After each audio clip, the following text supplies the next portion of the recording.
Warahmatullahi wabarakatuh. Jumpa lagi Warahmatullahi dengan saya Nyai Bakar, channel yang akan membakar nafsu dan hasrat duniawimu. Pada kesempatan malam hari ini, dalam rangka menyambut kedatangan tahun baru, Nyai Bakar mendatangkan dua narasumber yang sangat luar biasa dengan judul tema pada malam hari ini yang cukup menarik, yaitu gelombang hitam putih di akhir tahun. Narasumber yang saya datangkan yaitu Mbah Sis Cahaya Hati, channel YouTube-nya mungkin bisa dikunjungi, yang mana pada kesempatan malam hari ini mengisi bagian gelombang putih, ya. Kemudian yang kedua, narasumber yang mungkin sudah bisa dilihat dengan penampilannya yang sangat luar biasa, bisa dikunjungi channel YouTube beliau. Kesehariannya beliau adalah selain sebagai seorang konten kreator, juga sebagai profesor, ya. Siapa lagi kalau bukan Ki Sabdo Alam. Selamat datang Pak Sis, dengan nama akun Pak Sis Cahaya Hati dan Pak Sabdo Alam. Jadi pada kesempatan malam ini saya menghadirkan dua narasumber untuk membahas kelanjutan daripada materi yang saya sampaikan sebelumnya, yaitu pembahasan mengenai alam. Alam yang terbagi menjadi 4. Yang pertama adalah alam Maha Kodim, kemudian alam Kodim, alam metafisika, kemudian alam sadar, dan yang terakhir alam bawah sadar atau alam impra. Saya menghadirkan dua narasumber yang memang para pelaku di gelombang tersebut. Oke, untuk selanjutnya kita akan bertanya kepada narasumber, yang mana kita mulai daripada gelombang yang putih terlebih dahulu. Jadi pertanyaannya singkat saja, Pak Yai, sesuai perkembangan di era zaman yang seperti ini, apalagi sekarang kita berada di penghujung akhir tahun dan hampir masuk di awal tahun 2025. Mayoritas menyambut perayaan-perayaan seperti ini disambut dengan hal-hal, ada mungkin sebagian yang pesta pora dan lain sebagainya. Bagaimana kira-kira menyikapi hal tersebut menurut Pak Yai? Silahkan. Baik, terima kasih moderator atau narasumber presenter yang telah memberikan waktu pada saya. Assalamualaikum warahmatullahi wabarakatuh. Waalaikumsalam. Alhamdulillahirabbil alamin. Wassalatu wassalamu ala asrafil anbiya wal mursalin sayyidina wa maulana Muhammadin wa ala alihi wa sahbihi ajmain. Baik, pemirsa dimanapun saudara berada, khususnya pemirsa di Nusantara, menyikapi daripada berkenaan yang tadi dipertanyakan kepada saya tentang gelombang putih dengan perjalanan di akhir tahun ini, dan juga perjalanan-perjalanan kehidupan sebetulnya di dunia ini. Perlu sama-sama kita ketahui bersama bahwa memang dalam kehidupan ini warna yang sangat mencolok dan banyak sekali kita ketahui tentang warna hitam dan putih. Bahasanya warna ini, warna hitam dan putih identik dengan, kalau yang putih itu tentang suatu kebaikan, kemudian yang hitam itu adalah sesuatu yang menjauhi kebaikan, seperti itu. Pemirsa, dimanapun Anda berada, pada dasarnya yang dikatakan tadi hitam dan putih itu memang suatu gelombang, ya, gelombang di mana isinya adalah suatu unsur dari suatu persifatan yang membawa dampak atau sifat yang membawa hawa, seperti itu. Awalnya memang gelombang itu adalah gelombang yang putih awal, karena pemilik daripada gelombang yang putih itu identik dengan, kalau putih itu identik dengan kesucian, seperti itu. Nah, kesucian ini itu notabene menitik berat pada suatu hal-hal yang murni. Artinya yang murni itu dari sesuatu apapun itu bentuk, intinya yang murni. Nah, karena ini tentang gelombang putih dan gelombang kesucian, maka awal daripada gelombang kesucian itu berawal dari gelombang maha suci.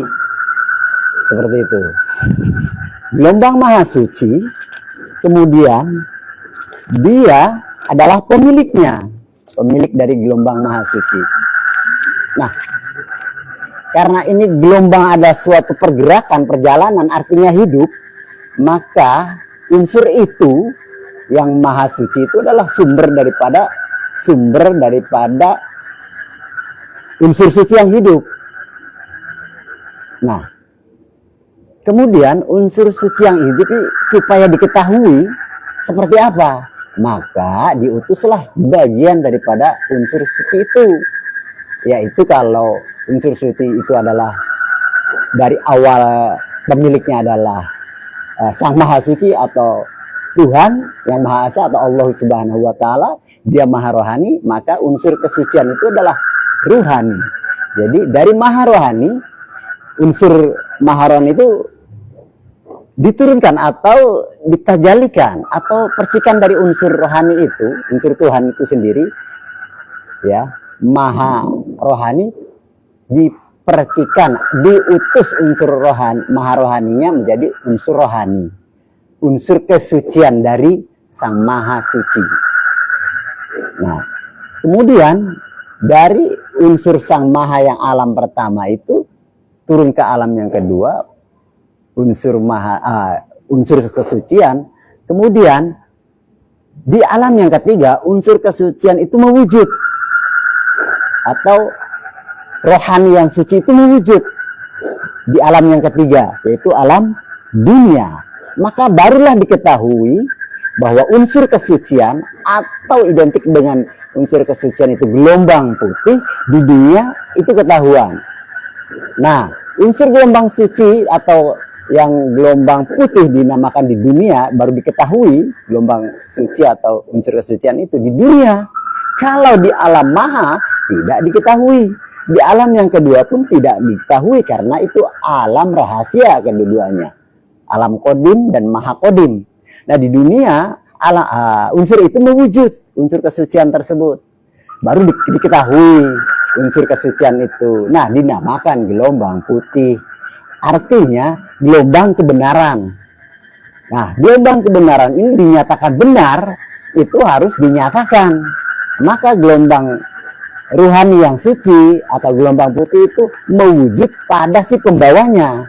Nah, pembawanya karena itu adalah sesuatu yang bisa berinteraksi, yang berhubungan, maka Sang Maha Suci atau Tuhan itu menciptakan sesuatu makhluk yang bisa menjadi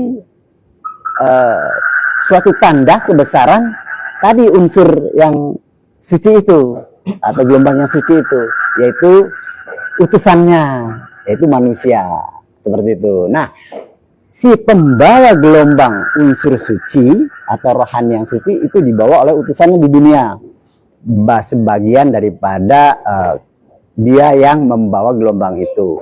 Nah, oleh si manusia utusan tersebut, utusan Tuhan tersebut, maka unsur kesucian itu disampaikan, diperlihatkan, dipraktekkan. Nah, jalan yang benar, ya, unsur daripada rahasia perjalanan yang baik, apa itu perbuatan, penglihatan, kemudian pekerjaan yang baik-baik dan yang benar-benar. Nah, itulah unsur suatu kesucian, nah, dinamakan gelombang putih, seperti itu.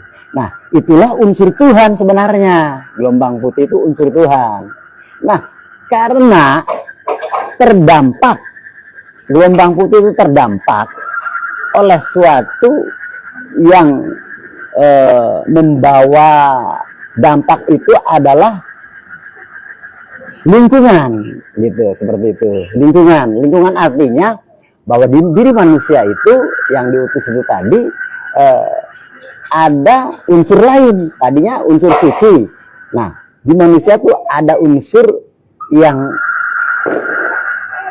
bukan metafisik, artinya fisik, seperti jasmani ini. Nah, jasmani inilah yang mempengaruhi karena pendengaran, tadinya pendengaran suci karena mendengar sesuatu di sekitarnya, kemudian penglihatannya suci sebenarnya, perkataan suci, perbuatan suci, kehidupan suci, perjalanan suci, pergerakan suci, semuanya unsur suci atau unsur putih atau gelombang putih. Namun karena berdampak pada jasmani yang unsur mempengaruhinya, sehingga terjadilah suatu bahasanya gesekan, hawa, sehingga unsur yang putih itu tertutup, terhijab oleh gambaran-gambaran yang ada di sekitarnya akibat penglihatan, pendengaran, ya kan, hawa menjadinya seperti itu. Unsur itu menimbulkan hawa, penglihatan, ya kan, pendengaran, perkataan itu menimbulkan hawa. Nah, hawa itu adalah keinginan manusia. Nah, kemudian hawa itu menjauh daripada gelombang putih, menjauh. Nah, menjauhnya gelombang dari gelombang putih itu, maka dinamakan gelombang hitam, menjauh. Nah, inilah sebetulnya memang di dunia ini manusia, ya, karena terdampak oleh jasmani, tertutup tadi unsur gelombang putihnya oleh jasmani, keinginan kebutuhan jasmani yang menimbulkan hawa, maka dari gelombang yang putih dia bergeser. Misalkan gelombang putih itu 100, ya, nilai apa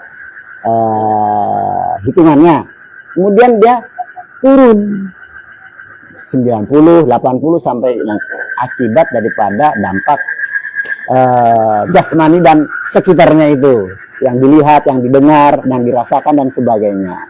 Nah, gelombang hitam itulah yang namanya menjauhi daripada gelombang putih. Menjauhi gelombang putih sama dengan menjauhi Tuhan.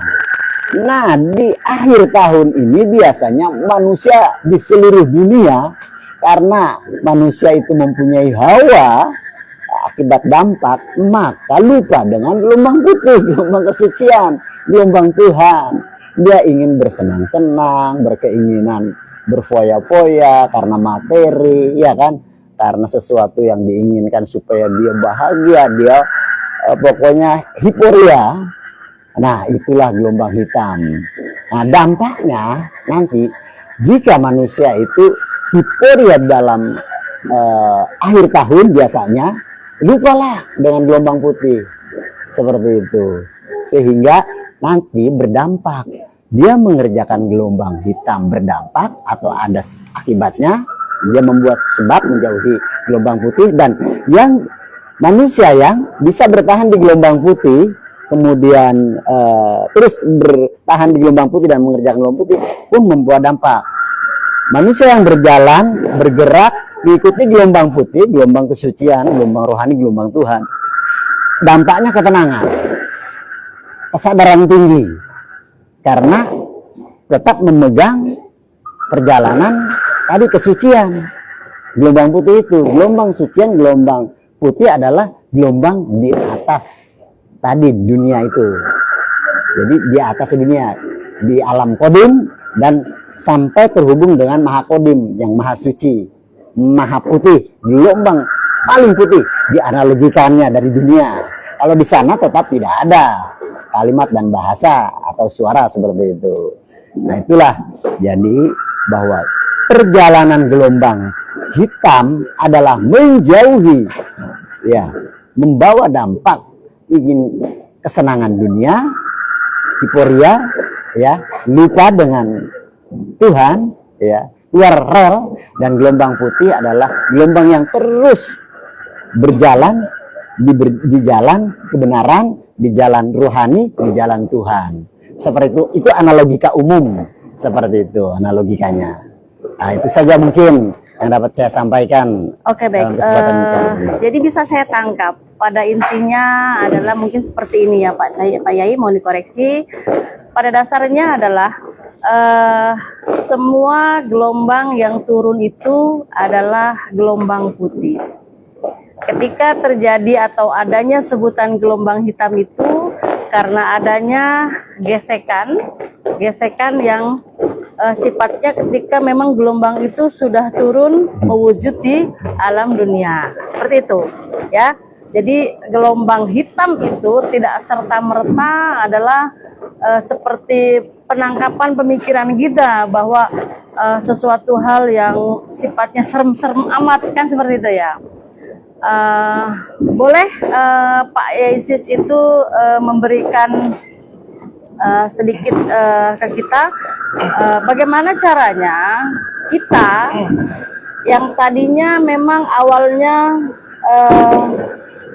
gelombang putih yang berasal daripada Sang Maha Gelombang atau Tuhan Yang Maha Kuasa yang suci bersih, kemudian turun ke bawah hingga mewujud di dunia ini. Bagaimana tips dan triknya untuk tetap bisa menjaga gelombang ini terhindar dari gesekan-gesekan yang akhirnya membawa kita sedikit mundur-mundur, mungkin bahkan masuk terjerumus ke dalam gelombang hitam tersebut. Tips dan triksnya untuk tetap menjaga, terutama sekarang sudah memasuki tahun yang akan mungkin tidak akan mudah untuk kita hadapi secara akaliah ya. Mungkin seperti apa trik dan triknya bagaimana menjaga kita supaya terus berada di dalam gelombang kesucian. Baik, terima kasih. Pemirsa yang budiman dimanapun Anda berada, khususnya di seluruh Nusantara, bahwa trik atau pedoman atau dasar daripada untuk mempertahankan gelombang putih adalah kita ketahui bersama bahwa gelombang putih asalnya dari Sang Maha Rohani, Allah Subhanahu wa Ta'ala, Tuhan Yang Maha Esa. Kemudian diutus gelombang itu yang dibawa oleh utusannya dan di dunia mewujud. Dan gelombang itu ada pembawanya di dunia. Artinya jika itu gelombang Maha Rohani, kemudian gelombang rohani di bawahnya, dan gelombang rohani itu menempat seorang manusia juga dia di dunia ini, karena nanti buat interaksi dari seluruh manusia di dunia, cari utusan Tuhan di dunia untuk kembali. Kalau tadinya di gelombang hitam atau jauh dari gelombang putih, carilah manusia utusan Tuhan yang datang dari Maha Suci. Maka untuk seluruh umat manusia sedunia, trik daripada kita bisa kembali ke perjalanan suci, perjalanan gelombang putih, cari manusia itu. Kemudian yang bertahan di gelombang putih, bertahanlah sampai akhir hayatnya. Nanti akan diajarkan bagaimana mempertahankan dan berbuat praktek dalam gelombang suci. Dan jika tidak ketemu dengan utusan tersebut, ya, utusan Tuhan yang bawa gelombang suci, maka dia akan tetap menjauh. Dia akan masuk dalam gelombang hitam dan bahkan akan terpuruk di bawah sekali, atau bahasanya turun gelombang bawah sadar. Bahkan yang spiritual yang tidak bertemu Tuhan atau kerohanian itu atau gelombang suci itu, dia seolah-olah oleh mindset akal logikanya, ya, dengan gambaran-gambaran di alam yang metafisika atau alam yang tidak wujud dia wujudkan, itu kan seolah-olah, maka itu sebetulnya menjauhi Tuhan. Sedangkan Tuhan laisa kamitslihi syai'un, ya, dia tidak sama dengan apapun dan serupa apapun. La harfin wa la bisautin, di alamnya tidak tergambarkan, tidak ada lafal dan huruf seperti itu. Jadi jika manusia tidak bertemu dengan utusannya di dunia, maka mereka yang dikatakan masuk ke dalam gelombang hitam dan terus bisa menjauh sampai sejauhnya dan bisa kekal juga di gelombang hitam seperti itu. Dan yang gelombang putih bisa kekal juga di gelombang putih. Nah, itulah perjalanan gelombang hitam dan putih, dianalogikan sebetulnya perjalanan rohani yang suci dan yang tidak dalam perjalanan rohani, seperti itu. Oke, baik. Kalau boleh saya menyimpulkan, intinya begini ya. Berarti ketika kita ingin bertahan atau untuk menjauhi gelombang yang hitam atau gelombang di bawahnya, ya, intinya kita harus patuh manut mengikuti yang mana ada utusan di dunia ini, ya, ya, mungkin intinya mencari bimbingan guru rohani lah, seperti itu ya, mencari bimbingan guru rohani, ya, yang mana guru rohani tersebut itu ya mungkin ada dijelaskan di beberapa ayat ya Quran itu, kalau saya tidak salah, yang namanya walia mursida dan lain sebagainya itulah. Intinya carilah dan ikuti petunjuk-petunjuk beliau yang mengarahkan bagaimana caranya kita bisa membersihkan diri atau menjaga diri atau menjaga kesucian, seperti itu. Artinya bertahan di gelombang putih itu dengan terus mengikuti bimbingan sang guru rohani, ya, seperti itu. Oke, baik, terima kasih Pak Yai. Selanjutnya ini yang tidak kalah menarik, kita akan berbincang-bincang dengan beliau. Sebetulnya bukan berarti saya membawa dua narasumber hitam dan putih kisah doa alam ini hitam, tidak.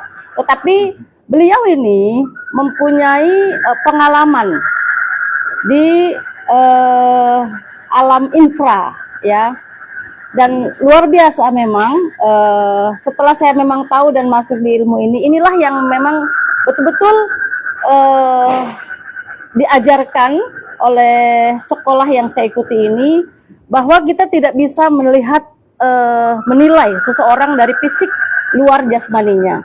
Belum tentu yang berpenampilan oke dan lain sebagainya pun dia adalah yang mengenal Tuhan, dan belum tentu mereka yang berpenampilan sederhana luar biasa ala kadarnya, atau mungkin bahkan kelihatan berpenampilan seperti negatif, dia itu tidak mengenal Tuhan, ya.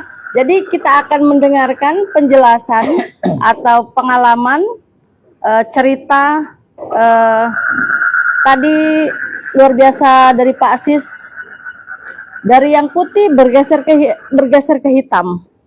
Lah, ini mungkin dari awalnya semua putih bergeser ke hitam. Alhamdulillah, beliau jika mungkin bisa dilihat dalamnya putih sekali, luar biasa. Kita dengar pengalamannya. dari Ki Sabdo Alam, monggo dipersilakan. Baik, terima kasih. Ini pakar ya. Oke.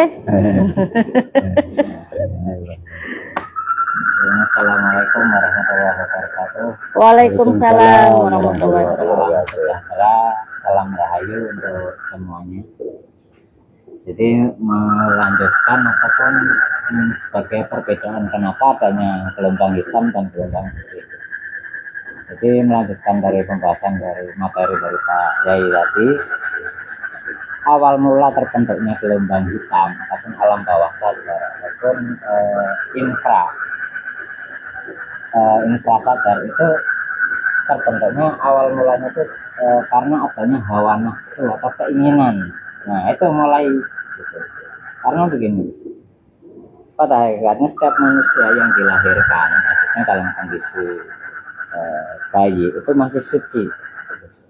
Jadi semakin bertambahnya itu akal, itu hawa nafsunya itu akan semakin meningkat gitu. Jadi kalau ketika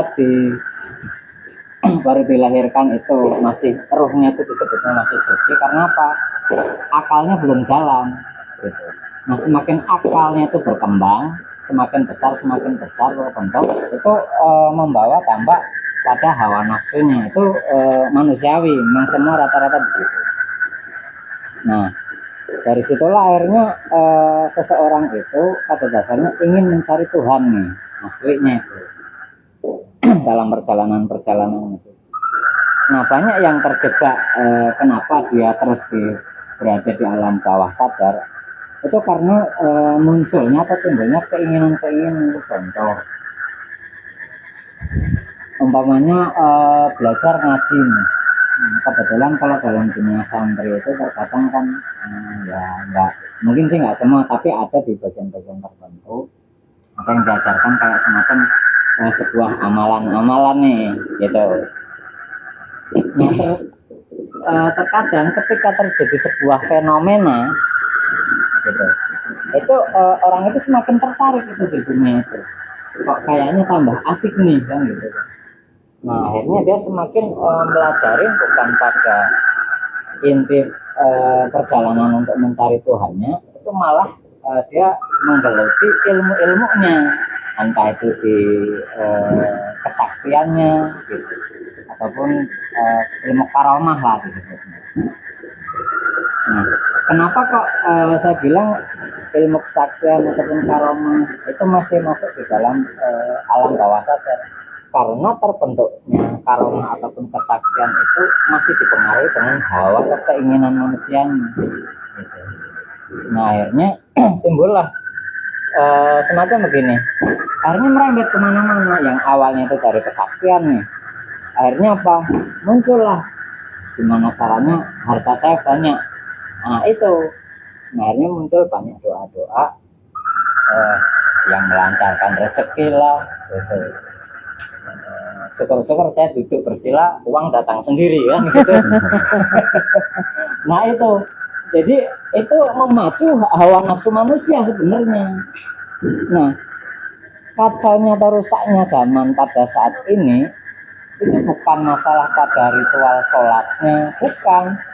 Sebenarnya karena ambisi atau keinginan-keinginan yang masih besar sekali dengan urusan dunianya gitu. Padahal kan yang dicari akhirat ini sebenarnya. Orang belajar ngaji apa, katanya kalau ditanya tujuannya akhirat, tapi ternyata dia dalam perjalanannya itu karena dirinya itu masih diselimuti oleh keinginan, akhirnya terbentuklah itu semacam jadi dia itu nggak bisa naik ke dimensi atas ataupun ke dimensi kesucian, itu malah dia sebenarnya turun, aslinya itu turun. Hanya saja rasanya seolah-olah itu karena sering doanya itu terkabul. Nah ini yang menariknya, akhirnya orang itu menganggap bahwa saya itu sudah dekat dengan Tuhan. Jadi karena gini, saya pernah punya pengalaman ini dalam perjalanan hidup mencari Tuhan itu, saya pernah punya pengalaman. Kebetulan memang basic saya dulu ini serak kan. Jadi saya itu umpamanya saya punya wiridan nih.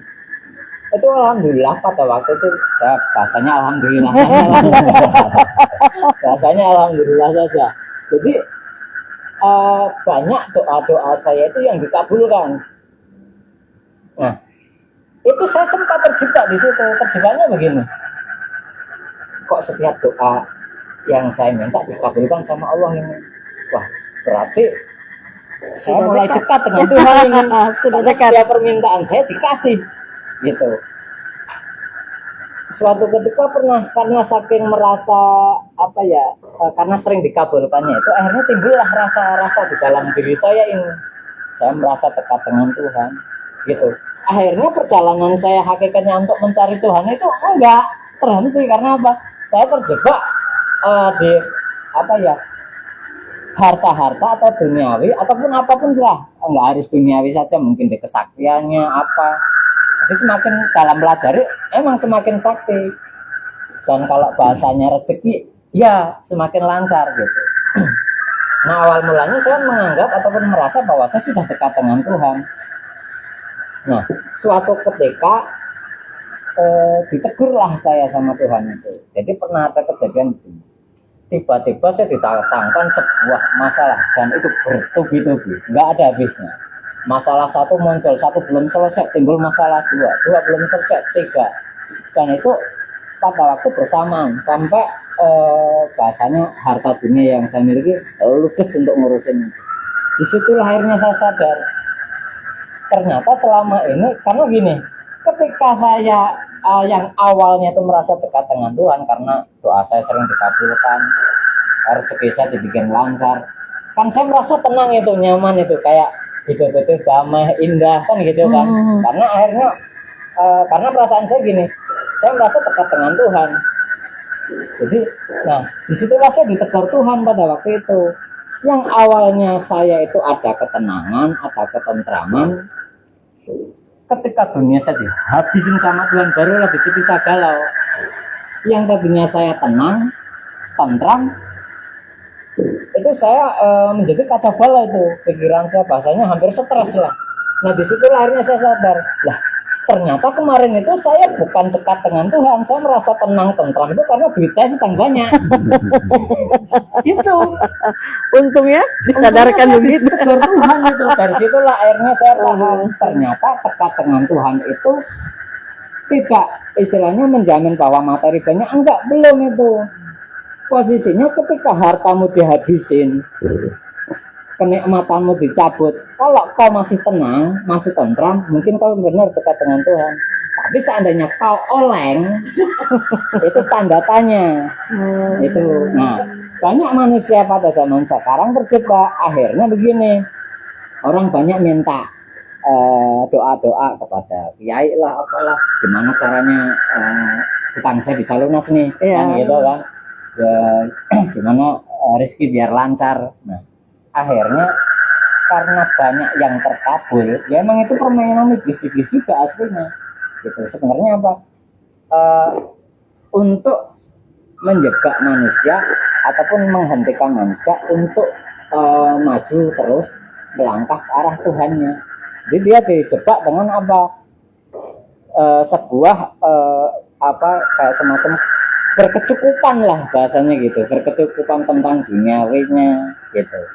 Nah, secara nggak langsung orang nggak sadar bahwa dia semakin jauh hakikatnya itu, semakin jauh hakikatnya gitu ya. Maka dari itu di penghujung tahun ini ya mudah-mudahan menjadi pelajaran buat kita. Jadi jangan terjebak dengan sebuah doa-doa, tapi ini hanya untuk memang kalau memang orangnya dalam hidup itu bertujuan untuk mencari Tuhan gitu ya. Jadi nggak usah lah pakai doa-doa untuk melancarkan apa namanya rezeki. Kita tuh kalah sama orang ateis. Mohon maaf ini sebelumnya ya. Karena begini, syarat rukun orang mendapatkan duit bahasanya kan gitu. Ya kerja. Umpamanya logika saja ini, kita bermain logika. Saya hanya duduk tenang. Saya berdoa sama Tuhan, ya Allah, mudahkanlah rezeki saya. Tapi saya nggak mau bekerja. Apa kira-kira saya dapat duit? Enggak. Tapi seorang ateis yang dia nggak percaya agama, jangan agama Tuhan aja nggak percaya kan, katanya gitu. Dia nggak pernah berdoa, orang Tuhan aja dia nggak percaya. Tapi dia kerja, dia dapat duit. Nah itu perbedaannya. Jadi sebenarnya begini, doa itu kalau yang kita minta hanya sekedar urusan duniawi, itu remeh-temeh aslinya. Karena apa? Dunia itu hakikatnya sudah dijamin. Yang belum dijamin itu akhirat. Nah itu yang harus digarisbawahi. Jadi doa itu kalau masih meminta rezeki lancar, utang lunas, itu sebenarnya nggak usah doa pun selama kita kerja dapat duit, lunas utang, rezeki datang. Ya, Luar biasa ya. itulah perbedaan antara yang tadi Pak Yesus uraikan tentang alam atas sadar ataupun ilmu putih dan alam bawah sadar ataupun ilmu hitam. Sebenarnya sih ya ini hanya sebagai dua bahasa saja yang untuk membedakan gitu ya. Putih itu maksudnya itu mengarah ke Tuhan, hitam itu mengarah atau menjauh daripada Tuhan. Ya intinya itu sih. Luar biasa sekali ya penjelasan dari Kisabdo Alam. Artinya apa ya yang disampaikan pada malam hari ini maknanya cukup dalam ya, cukup dalam maknanya. Jadi hati-hati memahaminya ya, harus dengan tenang, kondisi nyaman ya. Karena ini agak sedikit tidak mudah ya dimengertinya ya. Jadi begini, pada malam hari ini narasumber yang saya datangkan itu bukanlah narasumber yang hanya bercerita berdasarkan teori, tetapi mereka memang para pelaku yang sudah menjalaninya dari gelombang putih maupun yang dari gelombang hitam. Sebelum saya tutup acara ini, jadi saya masih penasaran dengan Kisabdo. Bagaimana tadi Kisabdo yang sudah masuk di alam infra, ya, kemudian bisa tersadarkan dengan hal-hal yang tadi ya, demikian hebatnya, alhamdulillah bisa tersadarkan. Lalu apa yang membawa Kisabdo kembali bisa mendekat ya atau bisa bergeser ke gelombang putih atau istilahnya naik dimensi ke gelombang kesadaran. Baik, melanjutkan yang tadi juga. Jadi saya kasih lanjutan kisah tadi sedikit ya.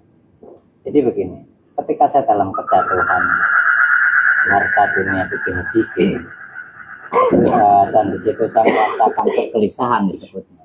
Di situ akhirnya saya sadar, ternyata selama ini saya belum kenal dengan Tuhan.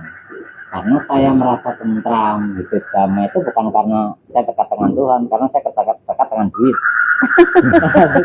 Jangan terkecoh. Itu, nah banyak orang yang terjebak di situ.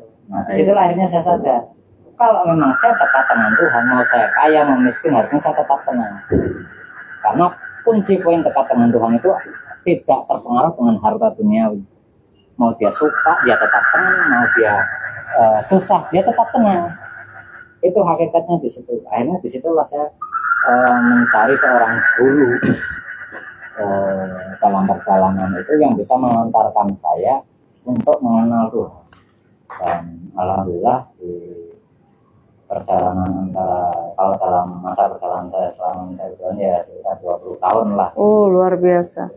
Alhamdulillah saya dipertemukan dengan seorang guru yang mengajarkan saya untuk mengenal Tuhan dengan cara PA. PA itu di sini menyeberangkan saya dari alam dunia ke alam akhirat dalam keadaan jasmani saya masih hidup. Dan disitulah kata guru saya sebenarnya di prosesi bait itu saya ditanamkan nur iman dan nur kitab itu tadi. Karena hakikat agama itu bukan berasal dari manusia, tapi hakikatnya berasal dari Tuhan. Makanya nanti Tuhan yang akan mengajarkan lewat alam kodim itu tadi. kebetulan saya masuk tarekat Naqsabandiyah Khalidiyah Nusantara. Luar biasa. Perjalanan mencari Tuhan selama 20 tahun ya. Saya yakin dari 20 tahun itu kan mencari beberapa guru ya atau mursyid. Dan perjalanan terakhir berlabuhlah di sekolah ini, di tarekat Naqsabandiyah Khalidiyah Nusantara. Iya. Luar biasa. Oke, pemirsa, tidak berlama-lama lagi Mungkin ya. sedikit Oh, silakan, silakan. penambahan. Oke. Baik, mohon izin Bu Nyai Bagar. Oke. Jadi pemirsa dimanapun Anda berada, kami sedikit menambahkan untuk menutup obrolan pada malam hari ini menjelang akhir tahun. Jadi bahwa sesungguhnya kita ada dua perjalanan. Perjalanan ruhani adalah perjalanan suci atau perjalanan putih, gelombang putih, ya, gelombang rohani, gelombang suci, gelombang Tuhan, gelombang perjalanan kebenaran atau gelombang putih. Nah, itulah inti daripada perjalanan sesungguhnya, perjalanan rohani yang suci dari Sang Maha Suci, yaitu perjalanan kesucian atau gelombang putih. Namun karena di dunia ya gelombang itu mewujud di dunia, maka ada gelombang lagi di dunia yang membaca alam dunia ini, namanya gelombang akal, itu gelombang dunia. Nah, dua gelombang ini, gelombang kesucian yang ada di dalam hati manusia, di kolbu yang namanya ruh, ya, kemudian itu alat baca untuk alam akhirat, ya, kemudian ada alat baca gelombang dunia namanya akal. Nah, sama-sama gelombang. Nah, gelombang dunia yang akal inilah keinginan dunia lebih dominan. Nah, itulah manusia yang lebih dominan atas keinginan dunia, bukannya untuk menuju akhirat atau perjalanan rohani, maka itulah gelombang akal yang dominan menginginkan tentang duniawi semata, mau harta, benda, tahta, jabatan, ya pokoknya kekuasaan tentang duniawi ini, ya kekuasaan, pimpinan, jabatan, pangkat dan sebagainya, materi dan sebagainya, itu adalah gelombang akal. Nah, bila manusia dominan di gelombang akal dan menginginkan tentang dunia, disitulah namanya perjalanan gelombang hitam yang menjauhi Allah. Nah, jika manusia ya yang lebih dominan dalam gelombang rohani suci, tapi gelombang suci itu ada yang menuntunnya atau ada sambungannya di dunia ini, yaitu utusan Tuhan atau sebagai tali penghubung, tali wasilah. Nah, itu akan tersambung. Nah, manusia yang terhubung dengan gelombang rohani lewat guru rohani, ya, ilmunya ilmu rohani, nah nanti akalnya diproses oleh gelombang rohani itu, dileburkan lewat teknik daripada perjalanan ilmu rohani, lewat guru rohani, seperti itu. Yang tadi telah disebutkan oleh Kisabdo Alam, bahwa di tarekat Naqsabandiyah Khalidiyah Nusantara ini, dan saya pun tergabung di dalamnya, ya. Nah, di situ nanti ada metodologinya, diajarkan metodologinya tentang ya menyambungkan rohani, ya, dengan guru rohani sebagai wasilah, ya, kemudian untuk bisa terhubung terus dengan Sang Maha Rohani. Dan akal akan dileburkan, artinya dileburkan, disatukan dengan sama-sama gelombang nih akal juga. Jadi analogikanya, jika ini gelombang kolbu, hati, rohani, kemudian ini gelombang akal, disatukan sehingga gelombang akal ini yang tadinya dominan dunia, berpikir dunia, ya, hawa dunia, menguasai dunia, karena tahu dengan gelombang kesucian, gelombang rohani, gelombang Tuhan, maka ini dunia ini yang bergabung dengan kesucian apa tuh gelombang Tuhan, maka dunianya akan dimanfaatkan kalau dia punya dunia. Seperti itu, dimanfaatkan untuk kebaikan-kebaikan, menjadi rahmat. Dan gelombang akal ini akan terkontrol terus oleh gelombang rohani dan menjadi rahmat pura, menjadi kasih sayang, cinta damai, ya kan, kepada siapapun, menjaga kemanusiaan, menjaga alam semesta ini, rukun, guyup, tentram, dan sebagainya, karena dia terkontrol oleh gelombang kesucian, akal itu tadi. Maka yang tidak bertemu dengan guru rohani dan diajarkan metodologi tentang ilmu rohani, maka dia tetap akan menguasai dunia. Dia sifat-sifatnya itu ya tetap di sifat hawa nafsu, bahasanya setoniah atau iblis. Nah, itulah gelombang akal, itu gelombang hitam. Kalau di sekarang dinamakan gelombang ya juz dan ma'juz. Nah, itu gelombang itu yang ingin menguasai tentang kekuasaan dunia dan juga mengumpulkan tentang materi dunia. Nah, itu ya adalah gelombang hawa dunia yang ingin menguasai dunia dan menjauhi Tuhan. Seperti itu, Bu Nyai Bakar. Oke, terima kasih, luar biasa sekali penjelasan yang disampaikan oleh Pak Yai, ya, juga Pak Sabdo Alam. Pada intinya yang saya tangkap adalah bagaimana kita bisa mengkontrol hawa nafsu, ya, keinginan hasrat duniawi. Makanya Nyai Bakar selalu mendatangkan para tokoh-tokoh pemain, ya, pelaku langsung, supaya yang dijelaskan itu betul-betul sampai dan bisa dijelaskan secara masuk akal, ya, diterima dengan masuk akal. Pada intinya berarti bagaimana cara melawan akal, hawa nafsu, dan lain sebagainya. Untuk materi lebih lanjut, bagaimana cara membakar hawa nafsu duniawi, saya akan mendatangkan juga narasumber yang juga ahli di dalamnya dan juga pelaku di sesi berikutnya. Sebelum kita tutup percakapan pada malam hari ini atau bincang-bincang santai pada malam hari ini dalam rangka menyambut tahun 2025, sedikit pesan untuk saya pribadi dan untuk pemirsa seluruh Nusantara, dari Pak Yai kemudian dilanjut nanti dengan Pak Sabdo. Pesan bagaimana kita menyikapi tahun 2025 ini. Baik, Bu Nyai Bakar. Saudara-saudara pemirsa dimanapun Anda berada, khususnya pemirsa di seluruh Nusantara, dalam menyikapi di tahun baru ini, sadarlah, merenunglah, berpikirlah bahwa apa-apa yang kita kerjakan, apa-apa yang kita inginkan, itu harus mempunyai dasar, harus mempunyai pedoman yang hubungannya adalah dengan ilmu Tuhan, ajaran Tuhan, persifatan Tuhan, sehingga nanti melewati di penghujung ini nanti kita hasilnya perenungan tentang diri, kesadaran diri, berpikir, ya, untuk ke depan untuk lebih baik. Maka itu tadi,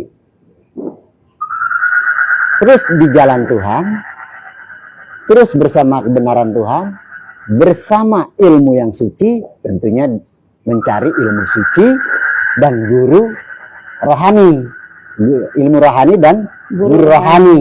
Nah, seperti itu.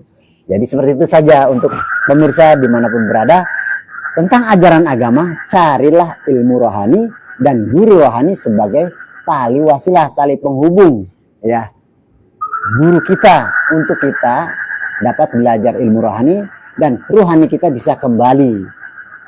Kita tidak tahu namanya kematian setelah di tahun akhir ini, tahun besok, tahun 2025, kita tidak tahu. Namun kita sudah merenung dan harus sadar sesadarnya sebagai manusia. Seperti itu. Terima kasih Pak Yai. Kemudian pesan terakhir untuk para pemirsa dari Pak Sabdo Alam, dipersilakan. Pesan terakhir saya mau meninggal. Ya untuk sebagai perenangan bersama saja lah ya, biar enggak rasanya itu bukan ngajarin mereka secara pribadi ya. Jadi intinya gini, sebagai perenangan saja, apakah benar Tuhan yang selama ini kita sembah itu Tuhan yang asli? Poinnya sih itu. Nah, yang jadi masalah begini, apakah kita masih mau bertuhan seandainya dunia kita dihabisin sama Tuhan? Nah, mari coba kita renungkan bersama-sama dalam menyambut tahun baru 2025 ini. Sekian. Luar biasa ya. Wah, keren sekali ya. Jadi pada intinya adalah kenali dirimu, jangan terjebak dengan semua yang ada pada saat ini kita miliki. Luar biasa sekali pesannya Pak Yai, pesannya Kisah Abdul Alam. Dialog pada malam hari ini kami gelar tidak ada maksud dan tujuan yang lain. Kami hanyalah menyampaikan, melaksanakan visi misi daripada Tuan Guru. Tidak maksud menggurui, tidak ada maksud untuk memprovokasi dan lain sebagainya. Kami hanya menyampaikan dan kami hanya menjalankan visi misi dari mana Tuan Guru kami perintahkan. Saya akhiri sesi live pada malam hari ini. Mohon maaf atas segala kesalahan. Tetap ikuti channel Nyai Bakar, karena saya akan menghadirkan narasumber-narasumber yang sangat luar biasa. Secara pribadi saya tidak mampu apapun. Saya akhiri, terima kasih Pak Yaisis, terima kasih Kisah Abdul Alam. Ilahi anta maksudi waridoka matlubi. Wassalamualaikum warahmatullahi wabarakatuh. Waalaikumsalam warahmatullahi wabarakatuh.